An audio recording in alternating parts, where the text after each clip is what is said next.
Good morning, Joe Rojas. Buenos dias, Jeff Lair. You're in one of my favorite places in the world today.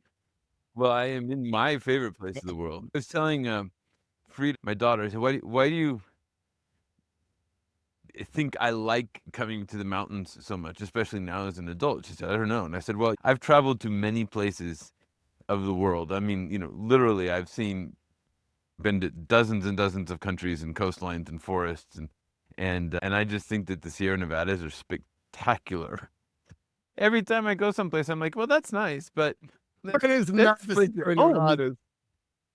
But it's not Lake Tahoe. So so, yeah. So here I am. After searching and searching through the world, I came back home.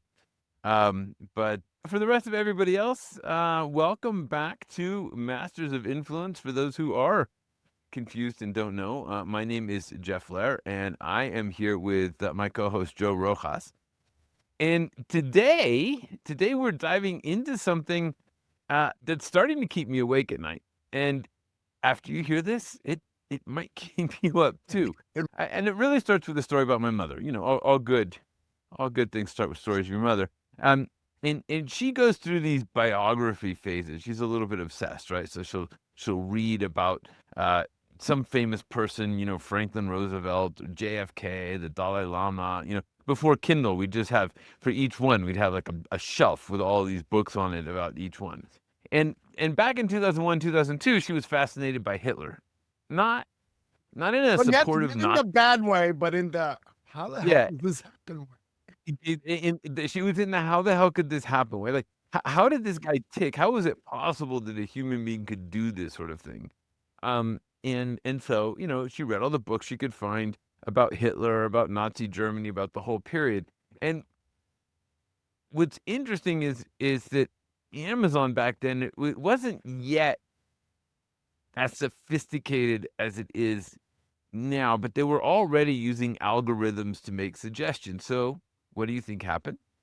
Amazon's algorithm decided my mother was a Nazi, and it started suggesting neo-Nazi books, paraphernalia, all kinds of horrific stuff that we didn't even know you could buy on Amazon, to identify so that she could self-identify as the Nazi that she is not, just so that nobody takes this out of context and accuses my mother of terrible things. For clarity. Um, for clarity, he is not a Nazi, okay? But I also remember the timing super clearly because this was right when Bush authorized domestic spying. Yeah. And there was this creepy suggestion that we should be evaluating our neighbors based on the books in their bookcases. So if we go over to somebody's house and we see books on their bookcases, maybe we should call, I don't know who you would call, Homeland Security or somebody and say, hey, they've got a bad book on their bookcase, right? What? And I guess the Republican thing is like, well, if you have a book that we don't like, you go to jail type thing. It wasn't quite that bad then, but wait until the end of this episode and we'll see where we are. And so and just imagine if my mother had been judged by some government algorithm based on her Amazon purchases. Now, we don't have to imagine this. So back in 2013, Eric Loomis was arrested and sentenced to 6 years jail by an AI. And we talked about this in our last episode. Yeah. And basically he had plead out to a crime of resisting arrest. And the AI suggested 6 years based on all kinds of factors that nobody knew, that nobody understood, and the judge just took the suggestion. And this is the type of thing you would normally get a fine and a slap on the wrist for, right? But he got 6 years, and nobody really knows why the AI said what it did, but we do know it included economic status, race probably played a role, where he lived, all these kinds of indicators of race and economic activity, and that was the reason why he got 6 years. Now, that AI didn't have access, as far as we know, to Amazon buying habits. It didn't have access to all of your car driving records. It didn't have access to your tax records. It didn't have access to every social media post, every like, every friend, every snippet that Alexa captured, every television show that he'd ever watched. What you've done, your travel records, your income, right? Where you went camping, Your medical records, your medical records. And so if that AI had then been able to parse all those patterns, what kind of decisions would it make about him? And what kind of decisions would it make about you, right? Maybe it decides that visiting the bar that you visited on a road trip and hated, right? And you're like, this is a terrible place. But combined with that book you bought but never read, and the type of beer you picked up at the supermarket, means that you're a likely criminal. yeah, And this is the AI that Palantir is creating using taxpayer money.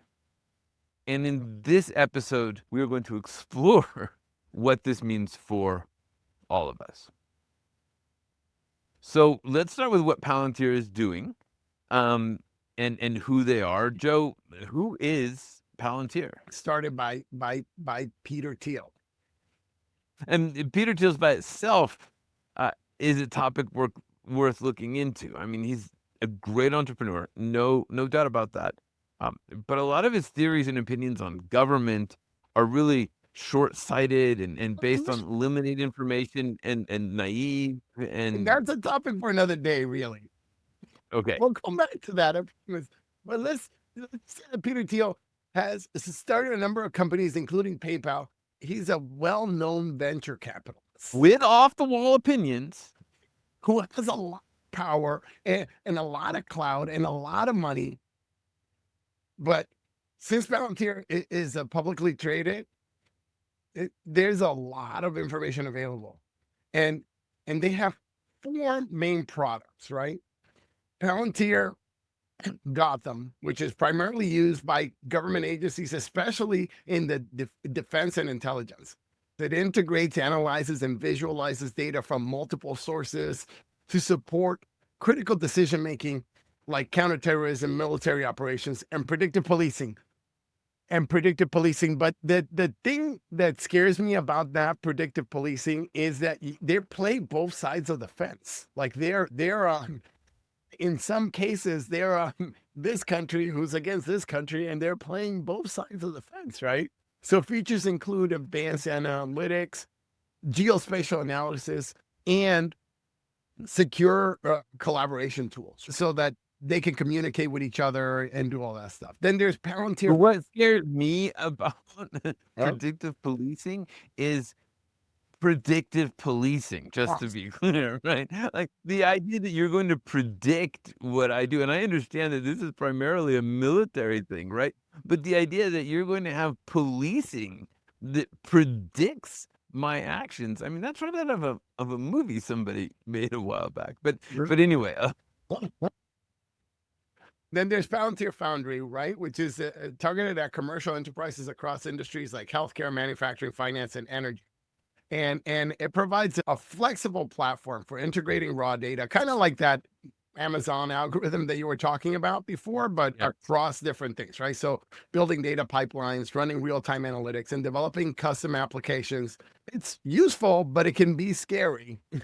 But it's very useful. So I think so. And it enables organizations to create digital twins, right? So that's like, oh, here's your twin, Jeff. You can now do your work, right? And automate processes and optimize operations using advanced analytics and machine learning. Then there's Palantir Apollo, which is a continuous delivery and management system that automates deployment, updates, maintenance of Palantir software. So this is how they keep everything up to date. It is like for the MSPs out there, it is like the remote management tool, the RMM of Palantir. That's what Apollo of the world, right? So it ensures that Gotham and Foundry remain up to date and secure, regardless of where they're deployed. And then there's Palantir AIP, the artificial intelligence platform, and although less detail is available, AIP, you could probably think of it, and it's in your offering, but think of it as an engine that you could drop in any car. It's operationalized artificial Is intelligence that what it is? that gives you capabilities. Is that It lets you hook into Foundry and lets you hook into the other ones and then use it to operationalize those. So it's like an engine that lets you take all your other AI bits and run them together. It's like an OS. They like to say that they find hidden things. What's interesting is how closely they've integrated into the government, right? Their stock soared 340%, making them the best performer in the S&P 500, you know, on the back of these massive, massive government and commercial contracts. And that was in 2024 that they had that success. So you can only imagine what's coming now, right? If that was 2024, we could talk about all of their government contracts, but it's going to take a long time. I can't go down that list. So here's the summary.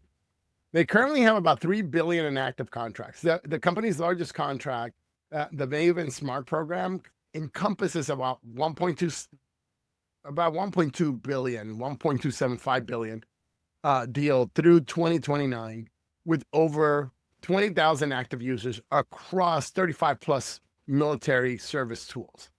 The U.S. Navy awarded Palantir a $920 million 5-year contract for naval operations business logistics enterprise.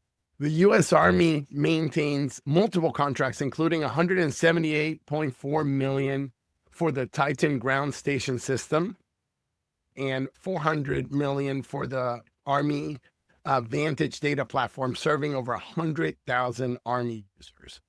These are all military, but then we've got some more civilian uses of the integration. So there's the Immigration and Custom Enforcement. ICE represents a particularly controversial client relationship with $257 million in contract as of September 2024, and the budget just got approved for a whole bunch more. Now they haven't announced what those new numbers are, but the budget of ICE just got like ginormous. So you can imagine that there's a lot more coming for that. And the most recent 30 million contract enables ICE to track individuals using hundreds of data categories from federal agencies like the FBI, the CIA, the DEA, the ATF, and the IRS. So a lot of this happens happened under the previous administration, but remember, there were some safeguards in place. Those have been removed. And the partnership has intensified under the current administration, with Palantir taking a crucial role in creating a master database where they're aggregating all of the different organizations together. And they aren't just in the US. They've also got controversial contracts with NATO and the English National Health System and government contracts that make up about half of their revenue. And as transparent as they are required to be for the SEC, we're just not yet sure to the extent to which they're connecting these databases and combining information or using this to spy on Americans. Which does seem to be happening. One of their stated mandates is to help ICE deport more immigrants. So they're doing this presumably by combing through our data and making decisions about who's worth investigating and who's, which means that they have, by dint, they have to watch everyone. Right. So they must be watching everybody, right? How do you analyze everybody's information to decide who you are going to investigate without analyzing everybody's information? Right? You can't just analyze the information of the suspected people. You have to analyze all of the information so you can identify who the suspected people are. Yeah. And what's interesting, spent some time in East Germany just after the wall came down, and I remember, back then, the Soviets created these sort of feared and scary reports on individuals. And but the files might have been actually files, folders of information, or maybe boxes of folders, or even entire rooms full of boxes of folders. But they could only collect so much information on so many people, right? There's just only so many rooms you can fill with files. Yeah. And the more they had on the individual, the harder it was to actually parse and understand and analyze and actually use the information. Because if you go into a room full of files, how are you going to find the bit that matters? But technology changes that equation completely. And I think this is really the big deal with Palantir is that removing of all of these safeguards and these walls. But Palantir is creating a database, and they're using machine learning, large data models, large language models, AI to parse it, to track it, and to use it. So they will eventually, it looks like, have every bit of information about you. And it's not far-fetched to suggest that they'll collect even more. So we have all this information, but what's to stop them from collecting even more information about you?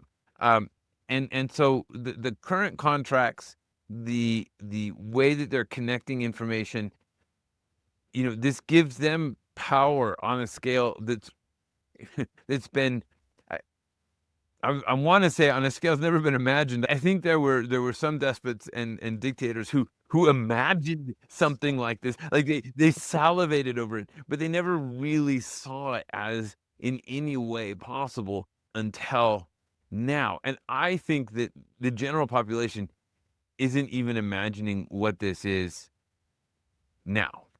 And in fact, Yeah. we've seen this before, right? Do you remember Cambridge Analytica? Yeah, those were the guys involved with collecting data from Facebook. Right. So Cambridge Analytica was a political consulting company that harvested data from 87 million Facebook users without the user's consent. And they used the data for political micro-targeting in major campaigns, including Donald Trump's 2016 campaign and the Brexit referendum.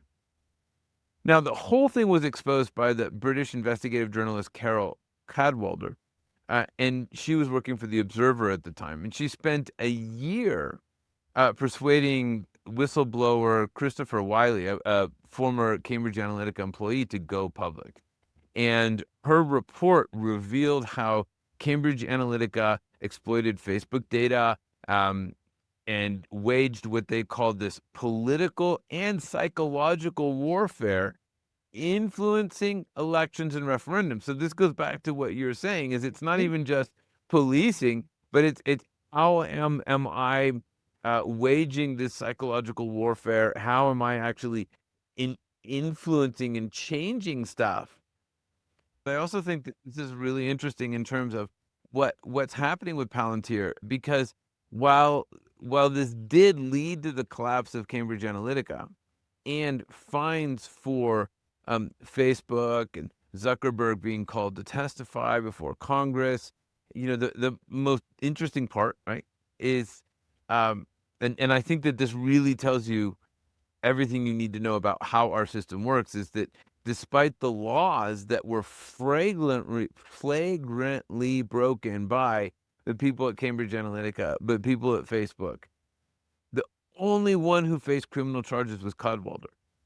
It wasn't the executives who stole the data. It wasn't the politicians who used it. It was the journalists who exposed it. And now she's investigating Palantir, so hopefully she doesn't end up in jail this time. But we'll link to her newsletter, and I recommend checking out her work and maybe supporting her so that we can build a legal fund. So what I think is particularly scary about Palantir is that they are not a consulting company working for political campaigns. They are building their capability directly into government operations, right? So they are using taxpayer money in an effort to track all of us. So fine, they're building a way to spy on all of us and keep us in check. And as I say this, I hear this chorus of people who ask, why this matters. Well, why does this matter? So if I'm legal, here, I'm going to see if I can move. I stay within the law. Why does this matter, Jeff? Yeah, if I stay within the law, if I'm legal, you know, why does it matter? Why do I care about somebody tracking me?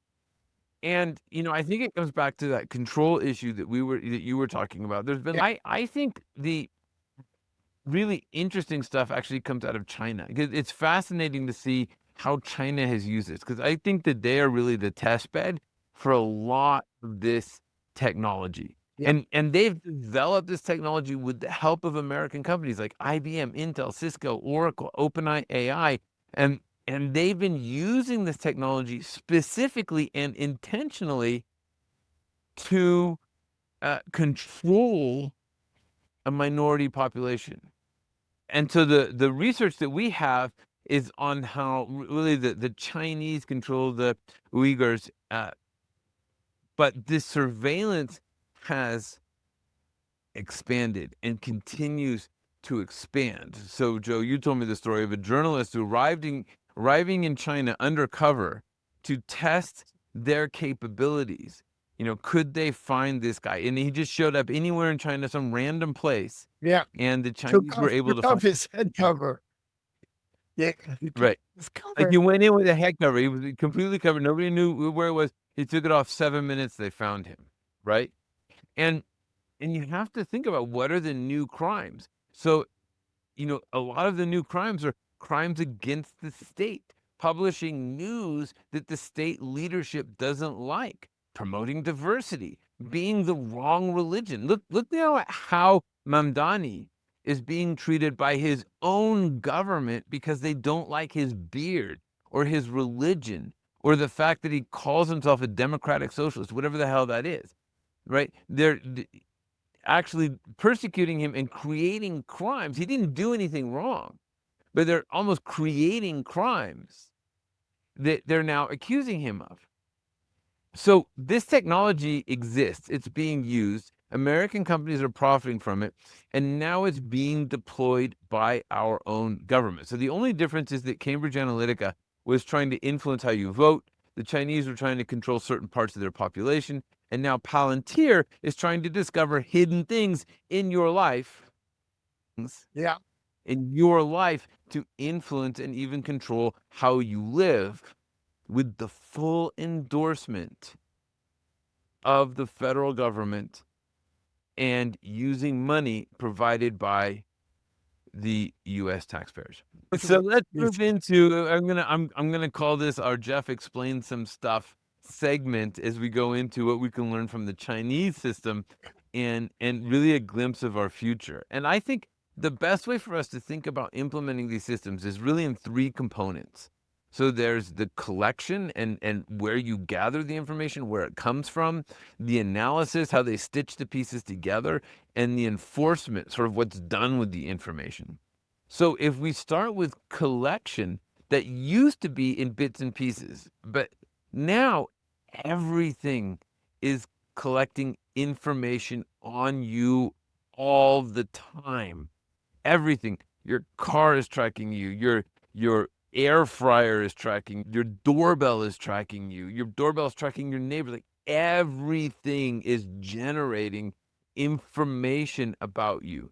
And the Chinese authorities have collected and continue to collect vast and increasing amounts of personal data. So facial images, biometric data, DNA, iris scans, fingerprints, digital communications, and behavioral and even behavioral information.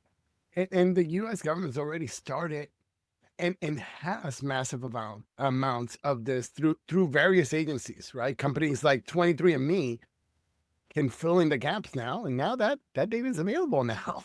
Millions of Americans have voluntarily and continue to voluntarily Yeah. give their DNA to these companies, and data can be accessed to government agencies in certain circumstances. Not only that, we agree to put microphones in all of our rooms so that we can listen to music. Like we're bugging ourselves, right? We are increasingly using facial recognition at airports for crowd control, even for such mundane things as red light cameras, right? So Yeah, and I think that that's that 23andMe thing is interesting because they vowed to protect your data, and then they're going bankrupt, and now all bets are off. Yeah, Like yeah. they vow to protect your data, but they also say we can change our privacy rules at any time. So now all of a sudden your data goes to the highest bidder. So what's to say that that's not going to happen with every single bit of information? And my wife, when we went through getting her a green card, they gathered every bit of information. They got my blood type. They've got health information. They've got my fingerprints, and same thing for like real ID, for global entry. And I haven't cared so much because I thought, well, if there's one place where I feel like my information is secure, I feel like there's at least some sort of democratic control over the information in the government, Yeah. right? So I understand the need to do these things for immigration. But now I'm like, oh my God, what's all this information that they have? What does it say about me? And what are they going to do with it when it gets into a database? Tax records, information you provide on employment, and like I said, all of the private information. But the point is, right, that we leave thousands of data points behind us every single day. And whereas before we had to sort of manually capture bits of information, right now, systems are being developed to capture and structure all of that information. Yes. And also in the past, like you mentioned, we had these intentional safeguards. At least in the US, we had safeguards where we separated things, like the 1974 law that kept things apart. Now China took the lead, creating their integrated joint operations platform, where they said, you know what, we're going to bring all of our databases together, centralizes it, fuses it, surveillance cameras, checkpoints, phone, internet, and all those snippets of information are kind of useless until you can bring it all together and look for hidden things. And DOGE now the Palantir. U.S., we have DOGE and Palantir. Right, which is the point, right? So now all of a sudden DOGE has come in and said, we're going to bring everything together. So that's our Chinese joint operations. And Palantir is bringing the analytics side of things. So in China, the system flags individuals for scrutiny based on assessments of their suspicious behavior, which can be anything, including legal or mundane activities like using WhatsApp or growing a beard, like we've seen with Mamdani, right? So did you grow a beard? Because, Come on, man. Growing a beard is suspicious. It's like, well, certainly I am suspicious of anybody who can grow a nice beard. It's really not it's really not envy at all. It's not just even that a little I'm bit. Just clear. because I Not even a can't little grow bit. it. Just I'm because I very can't clear grow that hair on these parts of my face, yeah. So I mean, I'm, all this aside, I am in favor. Anybody who can grow a good beard, I think we need to put them on the list of suspicious people and really watch them carefully. In fact, I find anybody with hair suspicious, right? True. Yeah. It's like, I mean, what are you hiding there? What are you hiding under all of that hair? I think maybe we need to really consider whether or not people should be allowed to have so much hair, right? Yeah, no, it's too much. And this is kind of the point, right? Who decides what's suspicious and who decides what isn't? And by creating a system that labels something suspicious, we're giving it and its controllers, the controllers of the system, the power to decide. The Chinese algorithm is using facial recognition and all these other metrics for racial profiling, or that's how they have been using it, right? Associating certain characteristics with and behaviors with certain ethnic or religious groups, looking at physical features, and this is really just trying to identify who's in which racial cultural group and who's not. And AI is supercharging this analytic capability as it develops models and iterates and processes information that, in 5 years ago were science fiction. It's interesting that police in Xinjiang have even tried using AI emotion detecting software. And the idea is to assess people's emotional states during interrogations or routine checks, right? Perhaps even just walking down the street. How are you feeling walking down the street? So that they can make sure that you are feeling the right way. The bottom line is, don't have a bad day in China, my friend. Yeah, don't have a bad day in China. And again, this goes back to, this is what the Soviets wanted forever, right? How do we know what people are thinking? Something happens, you lose your job or your spouse leaves you, you walk a bit funny and they bring you in for questioning. And even worse, like the the data systems are used to classify people as trustworthy, untrustworthy, normal, or focused personnel. So you get stuck in these categories. You don't know you're in this category. You don't know why you're in You this have no idea. category, right? And often those flagged as somehow problematic or something out of the normal for arbitrary or ideological reasons are going to face increased surveillance, restrictions on movement, or even be sent to re-education camps. And you can say, oh, well, that's not happening in the US, but it is. And, we have instances of people coming into the US and having their social media searched, citizens having their social media searched. Citizens have been picked up in these ICE raids and detained. And it's not far to go from legal residents, green card holders who we are actively persecuting to citizens. There have been suggestions that we should take Mamdani's citizenship away, Yeah. right? So if we can go to a citizen and say, oh, we're going to remove your citizenship.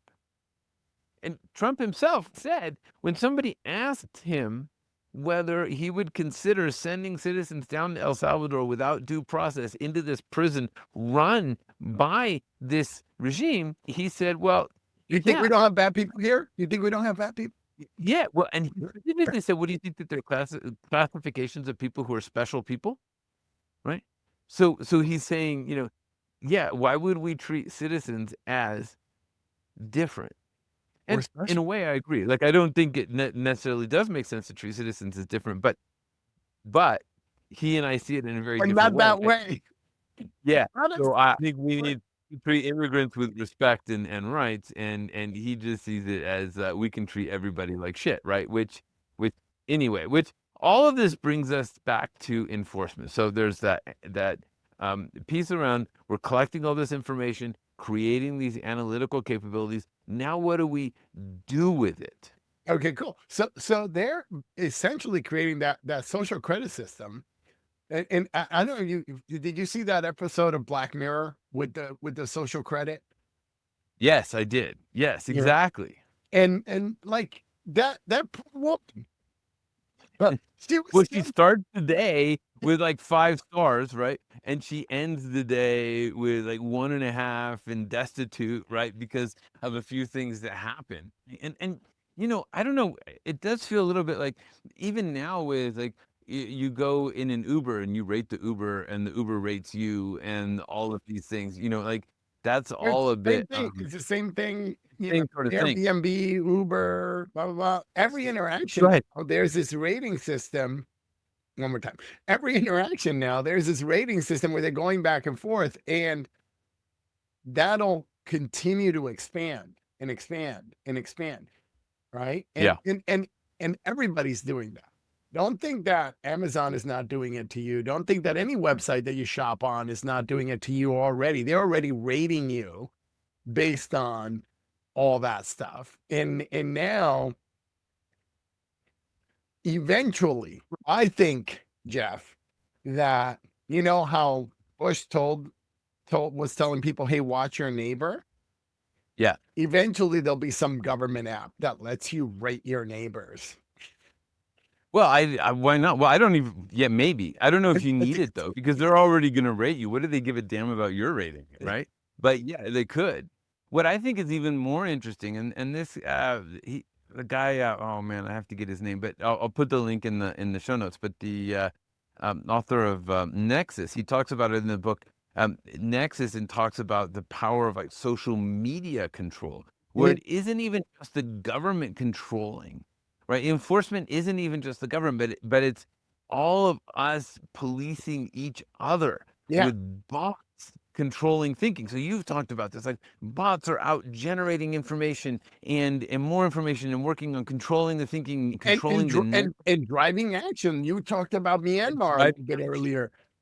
Yeah, right. So there's like the studies around the algorithm ratcheting up the outrage in Myanmar, which led to the violence that we saw in Myanmar. It's that feedback loop of outrage, and I think that we have real-time alerts about what people are doing, and if I see you as suspicious, I can accuse you of something on social media. Like, I can accuse you of sexual assault on social media, and you do lose your career. Like, it's gone. Yeah. Not necessarily because you did anything, but because you got accused of it. So now all of a sudden you have people having to be really careful. You have real-time tracking and alerts, and Palantir will have this capability here, right? So Yes. they're building it as we speak.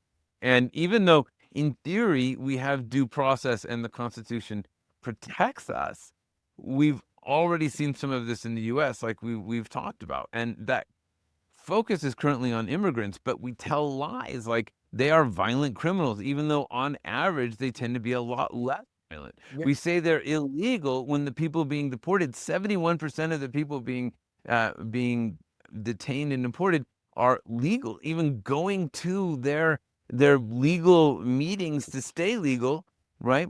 And there's no due process. But we have due process, don't we? Yeah, yeah. Well, that's what I'm saying. There's no, and we have due process for everybody except for those uh, the government deems unworthy. Mm-hmm. And this is another point that I think is really important for people to get is if the government can decide that one person doesn't deserve due process, whoever that person is, if they can decide one person does not deserve due process, then they can decide that you don't deserve due process. So Eric Loomis, the So, guy so that we talked about at the beginning, 6 years for resisting arrest. And he had no way to counter that or to stand up against it. He knew nothing about what was going on there. That enforcement protocol was pushed onto him without any due process whatsoever. we're already seeing discrimination. It's just not as systemic yet, but it's coming. Well, and I think that's the point, and it's getting more systemic every day, little by little, and we're like these proverbial frogs in the warming water. And that's kind of why I think the Cambridge Analytica piece is so important because you know we've evolved beyond that. Like Cambridge Analytica was a big deal, but it was only 87 million people, and it was only for political gains. Now we're looking at everybody everywhere for control, for policing, and we're targeted now with messaging designed to influence our thinking on everything. If you post something that's out of line, the masses, your followers and their followers are going to keep you in line. We're policing ourselves now.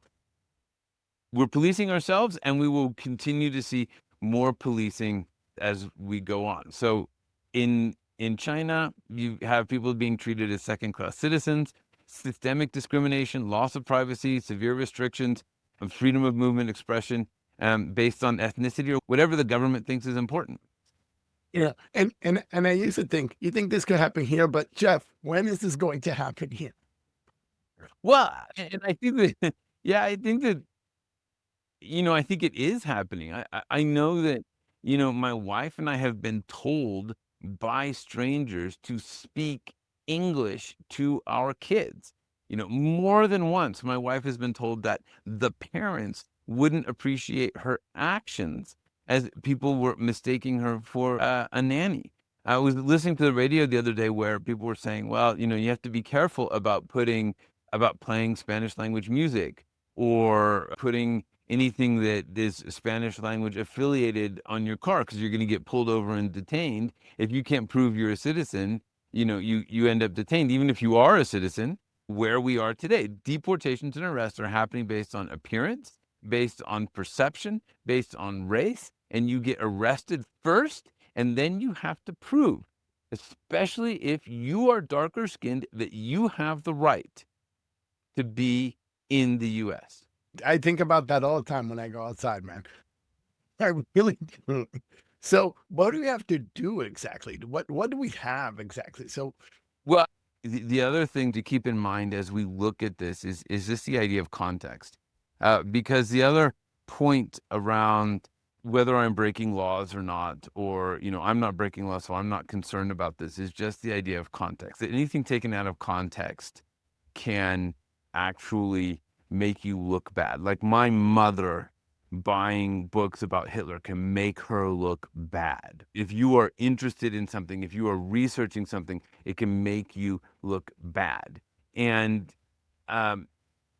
if we're creating this massive database that specifically takes everything out of context, then basically we're giving control to the owners of that database, to the controllers of that database, to run our lives the way that they see fit, because they can take anything we say, they can twist it any way they want, they can profile it however they feel like it, and there's nothing we can do once that system is in place, right? So the question right now is, what are we going to do about it today?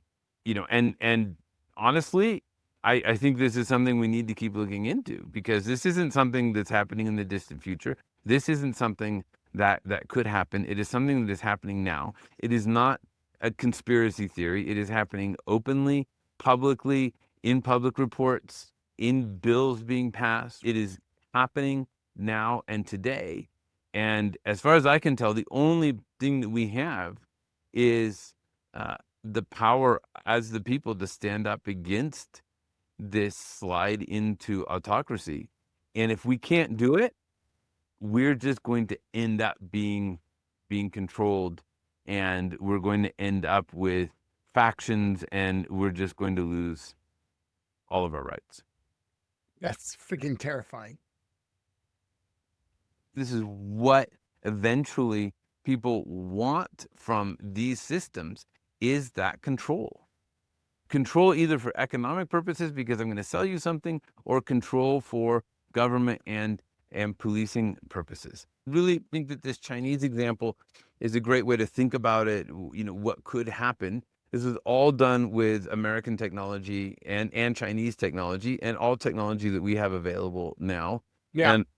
And it looks like the Palantir model is following the Chinese model. So, it's up to us to really stand up and demand that there be some sort of control on our data. And I think we just need to keep talking about it and figuring out what we can do to put a stop to it. But we can't be passive about it. Well, we can't be passive about it. What good news do we have, Joe? Oh, I didn't even look this week. There's no good news. I'm sure there's some good news out there, but I didn't even look this week for good news. It was just like, this was a brutal week. Yes, I feel like one bit of good news is just I do feel like people are waking up.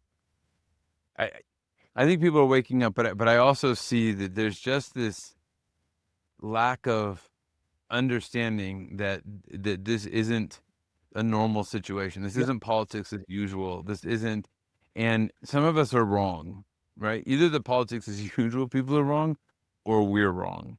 And I really hope that we're wrong. Yeah.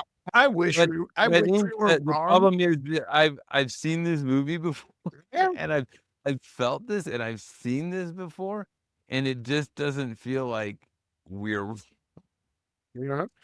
I wish we were wrong, but yeah, I do. But when I look at, like, I was talking to my neighbor from across the hall, and he got out of the elevator and he's like, "Hey, what's happening?" It's like, "Hey, what are you doing?" I'm not gonna say his name, but how are you doing, Bob? How are you doing, Bob? And he said, "Oh, I'm good. I went to see the Superman movie." I said, "Well, how was it?" He's like, "Oh, it's too liberal. It's too liberal. There's too much, they try to put too much liberal stuff in it." And that tells you where we are. Right there. Yeah. It's freaking Superman. It's freaking Superman. And if you look at what's happening with Superman online right now with this movie, it is completely bipartisan. And the guy who directed the movie had to go and defend himself and said, "Look, this movie is about kindness.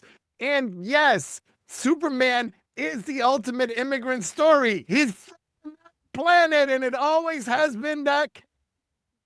It was two Jewish immigrants. He didn't apply for asylum before he landed. and this is what the movie has turned into. About that You it's know, about I immigrants guess and it blah blah blah blah blah. I think we're doing a terrible job of the good news side of things, but I think that because I was listening to the radio last night as well, and I was so struck by, someone talking about, oh, that these liberals are out to get us, and I'm like, okay, what are these terrible liberals doing? And what the terrible liberals are doing is really focusing on facts, and they're like, no, we want to research these things before we make decisions, and we don't want to just make emotional decisions. And like, no, we can't do that. That's such a liberal ideology. And Yeah. I said to my daughter, I'm like, it's really frightening to me and saddening, really, this idea that it's liberal ideology to be fact-based. Like, it didn't used to be that conservatism meant that you didn't look at facts. And I was saying to my dad the other day too. I was like, and you can tell that it's no longer conservative versus liberal, because otherwise you wouldn't have someone like Liz Cheney supporting the Democratic Party, right? Because she's that traditional conservative, heavy traditional conservative, and here she is supporting the Democrats. And you can it's no longer a liberal conservative thing. It's really a Reality, non-reality. reality, non-reality, an Yeah, attempt at reality.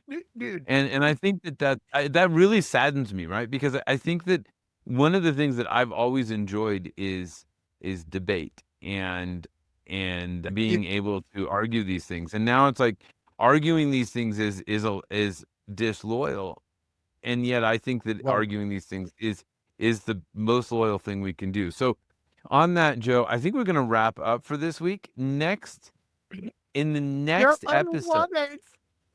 so in the next episode, we're going to talk about the power of dissent. So this sort of leads into that, this idea of people claiming that everything is too liberal, or I'm going to stand up against these things, or I don't want dissent, or I don't want people to counter me in any way, or have a differing opinion, or debate with me in any way. And there was some really interesting research done by JFK, actually, in terms of dissent and groupthink, and he came up with some really interesting observations and controls in order to encourage, not discourage, but encourage dissent. So we will talk a bit more about the power of dissent in a couple of weeks.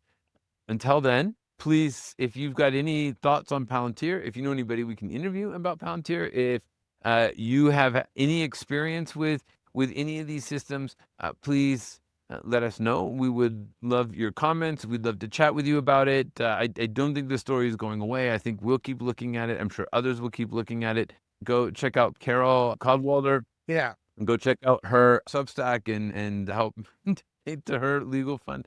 And we will see you in a couple of weeks right here on Masters of Influence.